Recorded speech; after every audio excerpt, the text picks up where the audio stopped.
Chapter 36. Finally Valancy went to bed. Before she went she reread Dr. Trent's letter. It comforted her a little, so positive, so assured, the writing so black and steady. Not the writing of a man who didn't know what he was writing about, but she could not sleep. She pretended to be asleep when Barney came in.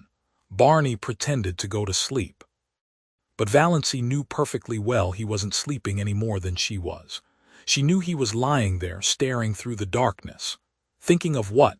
Trying to face what? Valancy, who had spent so many happy, wakeful hours of night lying by that window, now paid the price of them all in this one night of misery. A horrible, portentous fact was slowly looming out before her from the nebula of surmise and fear. She could not shut her eyes to it, push it away, ignore it. There could be nothing seriously wrong with her heart, no matter what Dr. Trent had said. If there had been, those 30 seconds would have killed her. It was no use to recall Dr. Trent's letter and reputation. The greatest specialists made mistakes sometimes. Dr. Trent had made one. Towards morning Valancy fell into a fitful doze with ridiculous dreams. One of them was of Barney taunting her with having tricked him.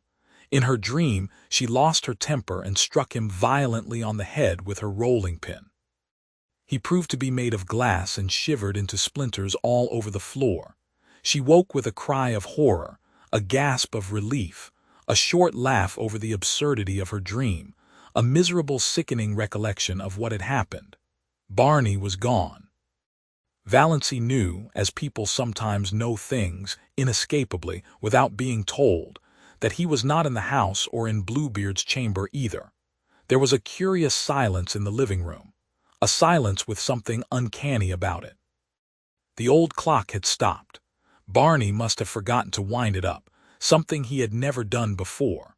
The room without it was dead, though the sunshine streamed in through the aureole and dimples of light from the dancing waves beyond quivered over the walls. The canoe was gone, but Lady Jane was under the mainland trees. So Barney had betaken himself to the wilds. He would not return till night, perhaps not even then. He must be angry with her. That furious silence of his must mean anger, cold, deep, justifiable resentment. Well, Valancy knew what she must do first.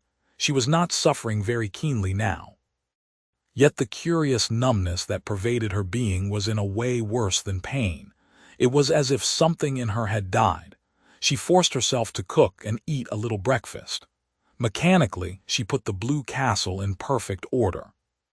Then she put on her hat and coat, locked the door and hid the key in the hollow of the old pine, and crossed to the mainland in the motor boat.